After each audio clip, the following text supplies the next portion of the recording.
Hello class. In the previous video you learned about some tools and strategies for searching the library's databases. In this video I'm going to demonstrate so that we can practice all of the things that I showed you earlier, and we'll also add in a video on citation mining. So here we go. One thing that we want to do is to not use the one search box. I said to you that we want to refine the selection of databases that we use, and the best way to search multiple interdisciplinary databases is to go to the library's webpage under Library Resources and click on Databases and eReference. In the gray box underneath the OneSearch bar is the third link down. It says Databases and eReference, and we'll click on that. This is an alphabetical list of all of the databases that we subscribe to. We are looking for the EBSCOhost database, or EBSCO it's called. So I'm going to click on the E so I can jump down to EBSCO. Again, EBSCO is the third link down. So I'll click on EBSCO. If you're working remotely from home, you can still use the library's resources using your JAGNet credentials to log in. So I will do that now. And now we're being asked to select some databases. On the previous video, I identified some specific databases that you might use. And so let's go ahead and select some appropriate databases for exploring the topic of cyberbullying in college students and its relationship to well-being or happiness. Okay, so typically newspaper sources, not empirical peer-reviewed research. If we were looking for articles in business classes or actually even in business environments, we might select Business Source Complete. We are going to select Communication and Mass Media because cyberbullying is often occurring in mass media, social media, communication channels, and so this large database will have some articles indexed on cyberbullying. Because we're interested in the educational arena, we'll select Education Research Complete. You can read the description of these databases at your leisure. ERIC is a classic education resource database. Professional development is also for educators in a wide variety of institutions. We're going to skip Teacher Reference Center. It is a popular journal and magazine database, and so I'll just say a word about this. Many of these articles are not peer-reviewed. They are magazine-type articles, which can have their place in your research if you're just looking for some articles that have been published in magazines that give you some background information about the problem. We're going to skip these databases, and as I said before, if we're interested in like the psychology of cyberbullying, either in the intimidator or in the person receiving the bullying, that's a psychological perspective, and so we want to get these APA, American Psychological Association indexes in our search. Sociology, because cyberbullying typically takes place in an institution or within a sort of social situation, will include Soc Index. And so the rest of the databases as we go down tend to be more history and humanities and biomedical sciences and medical sciences, such as nursing. If you are in the sport discus, interested in the sports medicine and sports management, cyberbullying in that arena, Sport Discus is a huge database with a lot of articles in it. We're not going to select that now. We've selected several articles, so I'm going to go back up to the top and click on Continue. And so now we are in the EBSCO multidisciplinary, multi-database search box. And so if I forget what databases I've selected, I can click on this blue button here, choose databases, and then I have this list, and you can see for your own interest the other databases that you may also want to explore. And so I'm happy with the selection that I've made. If you ever forget what the database entails, you can click on the little arrow and it gives you a description. So take a look at those at your leisure. Let's click on OK. And then because we've already done our keyword work and our subject terms work in the earlier using the keyword worksheet, we can go ahead and start putting in our search terms so that we get some good search results out of all of these databases. So our topic of interest is cyberbullying. Our population is college students or university students or undergraduates. And so you can see that as I start typing college, a list of subject terms that are indexed in the database is provided to me, and so I can just select one of those. And you can notice that it puts the or right in it, right in between the different terms. So I'm saying college students or university students or undergraduates. You can't see it, but that's what the rest of that search term is. And notice that we are connecting cyberbullying using the Boolean search term and. Okay? And we also are interested, so we're refining our search using our refinement tools to get the best results. We're interested in the well-being or happiness or life satisfaction or quality of life in relationship to college students and cyberbullying. Okay, so now we've got some good search terms. We've selected our databases. We can go ahead and conduct the search by clicking on the search box. So we have a search results list of 82 articles, which is a nice group of articles, but we still want to do some more refining. On the left-hand side, if we look under Refine Results, you can see that we want to select the peer-reviewed. Do not select full text.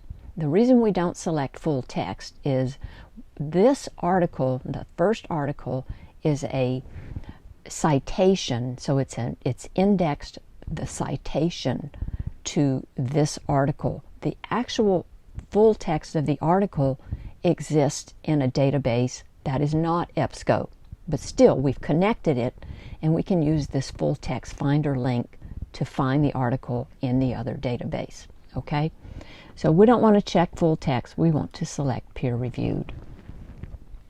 And that brought us down to 63 articles. And you'll have to check with your professor regarding the publication date to kind of explore what they think is the best publication range that they want you working in. For cyberbullying, 2009 to 2023 seems like, because we only have 63 articles, that seems like a good time frame. We can always update that at a later time. All right, so now we have some really good articles here.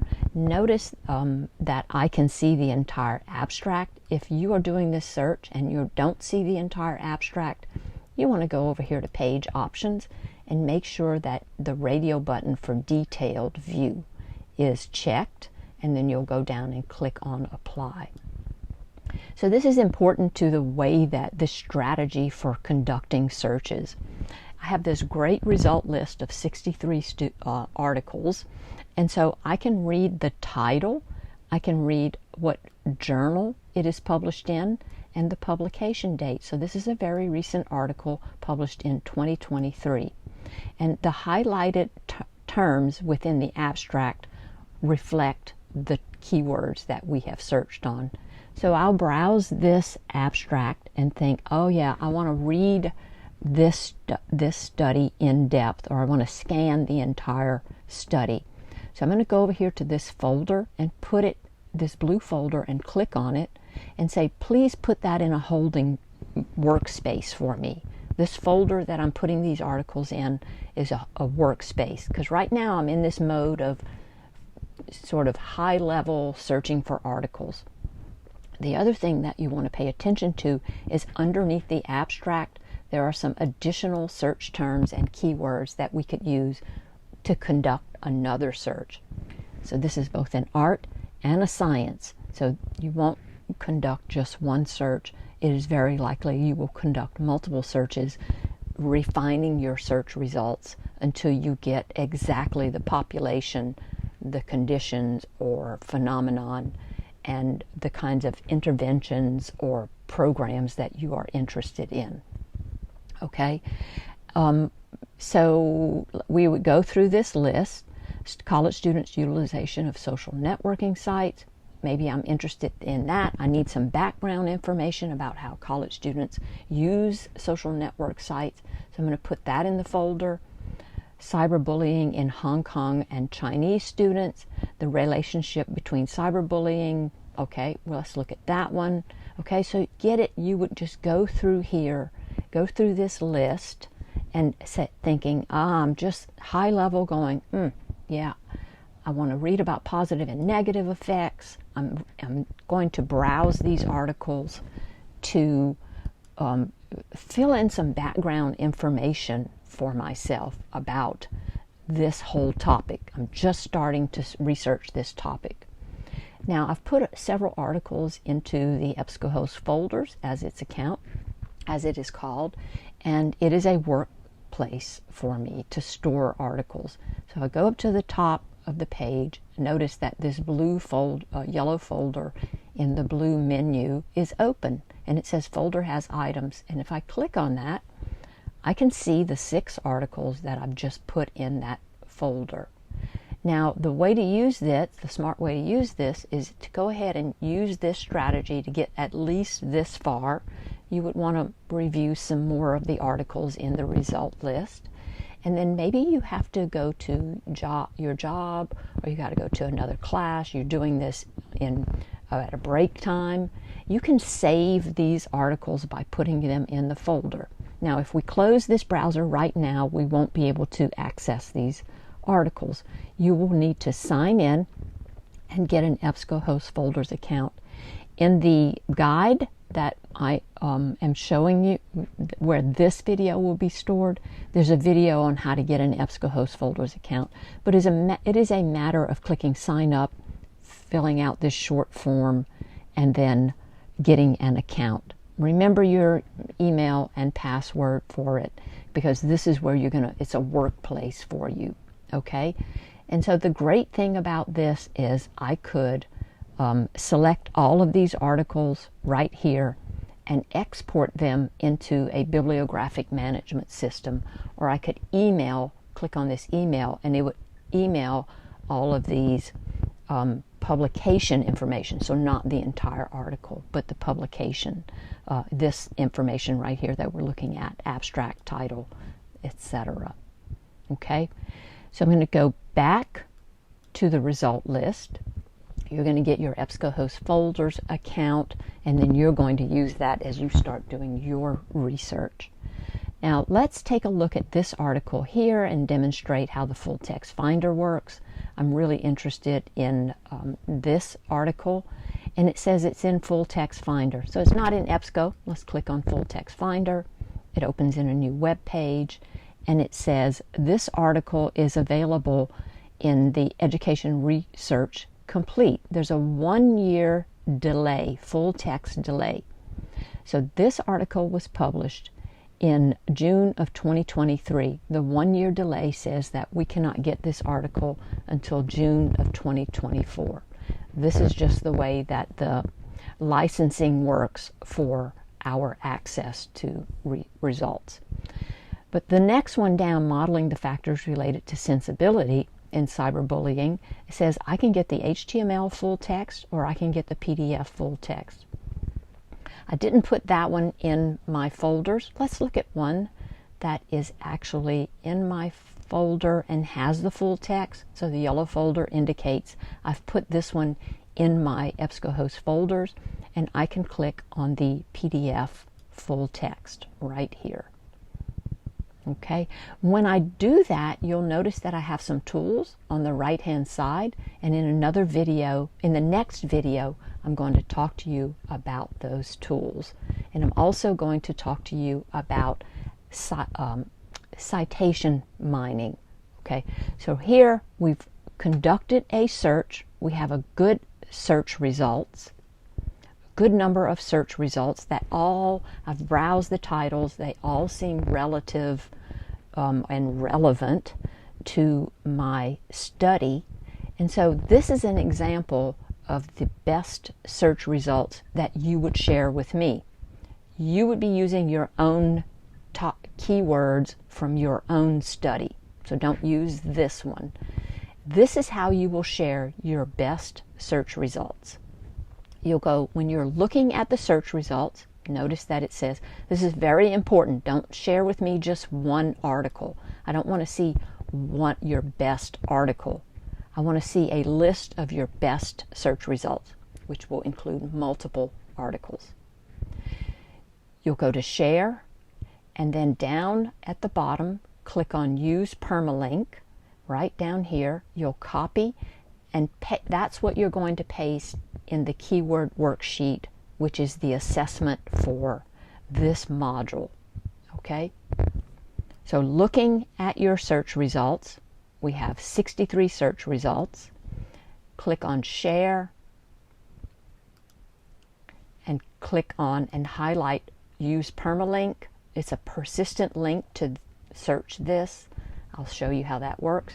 I'll copy it. I'm going to open a new tab in my browser, and I'll paste that into my browser and hit enter. And voila, there's the search that we used. So when I see this, I can take a look at what search terms you used, and this is how I'm going to give you some feedback. All right? I'll create a video just on how to do that, so you'll have that right at your fingertips when you need to search, when you need to share your best search results. All right, that's it for now. In the next video, we're going to talk about citation mining and the EBSCOhost tools, other EBSCOhost tools available to you. Thanks for watching.